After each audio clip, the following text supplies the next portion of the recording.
Today's Mass readings. September 15, 2020. Memorial of Our Lady of Sorrows. Tuesday of the 24th week in Ordinary Time. The story of Our Lady of Sorrows. For a while there were two feasts in honor of the Sorrowful Mother, one going back to the 15th century, the other to the 17th century. For a while both were celebrated by the Universal Church, one on the Friday before Palm Sunday, the other in September. The principal biblical references to Mary's sorrows are in Luke chapter 2 verse 35 and John chapter 19 verse 26 to 27. The Lucan passage is Simeon's prediction about a sword piercing Mary's soul. The Johannine passage relates Jesus' words from the cross to Mary and to the beloved disciple. Many early church writers interpret the sword as Mary's sorrows, especially as she saw Jesus die on the cross. Thus, the two passages are brought together as prediction and fulfillment. Saint Ambrose in particular sees Mary as a sorrowful yet powerful figure at the cross. Mary stood fearlessly at the cross while others fled. Mary looked on her son's wounds with pity, but saw in them the salvation of the world. As Jesus hung on the cross, Mary did not fear to be killed, but offered herself to her persecutors. First reading. A reading from the first letter of Paul to the Corinthians. 1 Corinthians chapter 12 verse 12 to 14 and 27 to 31a. Brothers and sisters, as a body is one though it has many parts, and all the parts of the body, though many, are one body, so also Christ. For in one Spirit we were all baptized into one body, whether Jews or Greeks, slaves or free persons, and we were all given to drink of one Spirit. Now the body is not a single part, but many. Now you are Christ's body, and individually parts of it. Some people God has designated in the Church to be, first, apostles, second, prophets, third, teachers, then, mighty deeds, then gifts of healing, assistance, and administration, and varieties of tongues. Are all apostles? Are all prophets? Are all teachers? Do all work mighty deeds? Do all have gifts of healing? Do all speak in tongues? Do all interpret? Strive eagerly for the greatest spiritual gifts. The Word of the Lord.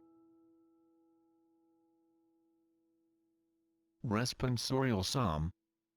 Psalms chapter 100 verse 1b to 5. Let our response be: we are His people, the sheep of His flock. Sing joyfully to the Lord, all you lands. Serve the Lord with gladness. Come before Him with joyful song. We are His people, the sheep of His flock. Know that the Lord is God. He made us, His we are. His people, the flock He tends. We are His people, the sheep of His flock. Enter His gates with thanksgiving, His courts with praise. Give thanks to Him. Bless His name. We are His people, the sheep of His flock. For He is good, the Lord, whose kindness endures forever, and His faithfulness to all generations. We are His people, the sheep of His flock. Before we proceed with the video, don't forget to like the video and subscribe to our channel.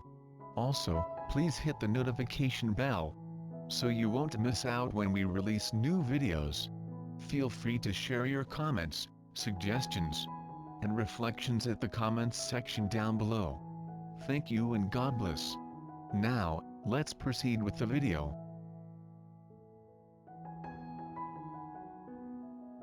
Gospel reading.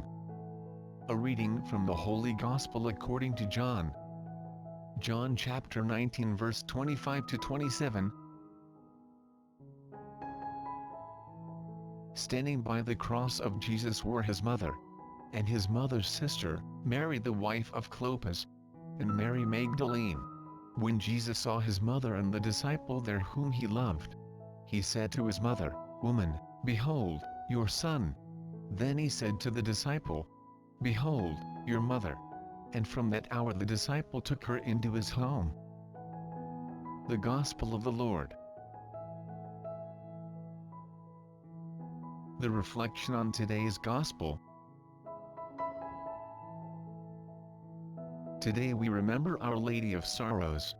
It is only right that we should reflect on the union of Mary and Jesus in the mystery of salvation. As far as Mary is concerned, we know so little for certain. How much did she know? How much was she and the family involved in the public life of her son? Not much, if we are to accept the paucity of gospel references to her during the ministry. But we can imagine her puzzlement during the ups and downs of his public life. And we can speculate on the many long years of the hidden life. There is no need to speculate about her dreadful pain during his passion. Any mother would be torn apart emotionally at the death of their only son by crucifixion inflicted unjustly. How much more would she have been, given her sensitivity arising from her closeness to him by grace and nature? I suggest this prayer of Saint Anselm. O good Mother, by the love with which you love your Son and desire him to be loved, obtain for us the grace, we pray you, to love him truly, as you truly love him and desire him to be loved. Mary was there at the most important moments of Jesus' life. So she had to be under the cross too. I tried to imagine her deep confusion at what was going on. Her reaction as Jesus asks her for more love and openness to others in this moment of such deep suffering.